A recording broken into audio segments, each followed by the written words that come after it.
हर हर महादेव. हिंदू धर्मामध्ये श्रावण महिन्याला अतिशय पवित्र आणि विशेष महत्त्व आहे.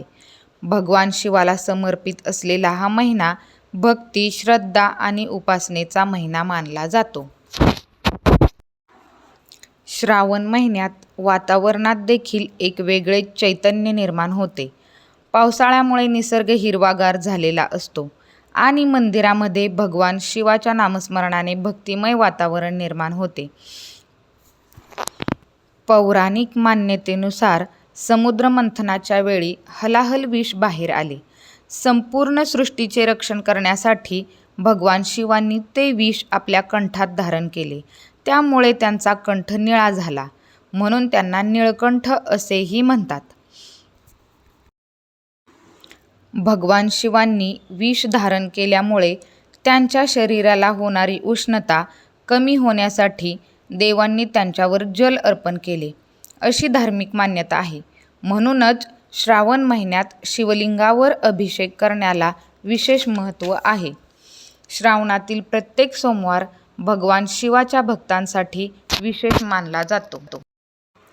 अनेक भक्त या दिवशी उपवास करतात, शिवमंदिरात जाऊन दर्शन घेतात आणि शिवलिंगावर पाणी, दूध, बेलपत्र, फुले आणि धतुरा अर्पण करतात. ओम नमः शिवाय या मंत्राचा जप करून भगवान शिवाची आराधना केली जाते. भगवान शिवाच्या पूजेमध्ये बेलपत्राला विशेष स्थान आहे.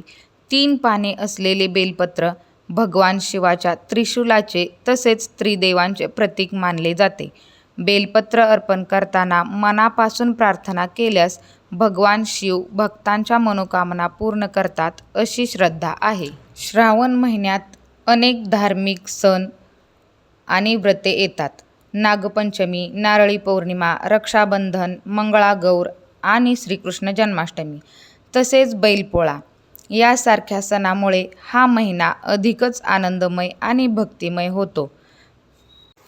विशेषतः महाराष्ट्रामध्ये श्रावणातील मंगळागौरीला पारंपरिक महत्त्व आहे.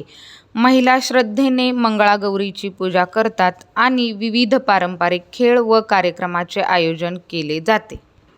या महिन्यात शक्य असल्यास दररोज देवाचे नामस्मरण करावे, शिवमंदिरात दर्शन घ्यावे, शिवलिंगावर जल अर्पण करावे आणि गरजू व्यक्तींना आपल्या परीने मदत करावी किंवा अन्नदान करावे.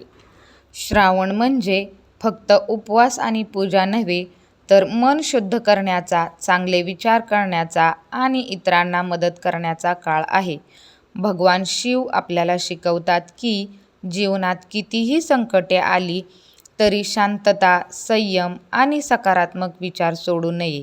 चला, या पवित्र महिन्यात भगवान शिवाचे स्मरण करूया आणि प्रार्थना करूया. हे महादेव, आमच्या कुटुंबावर सदैव आपली कृपादृष्टी राहू दे. सर्वांच्या जीवनात सुख, शांती, आरोग्य आणि समृद्धी नांदू दे. हर हर महादेव. ओम नमः शिवाय. जय श्री शंभो शिवशंकरा.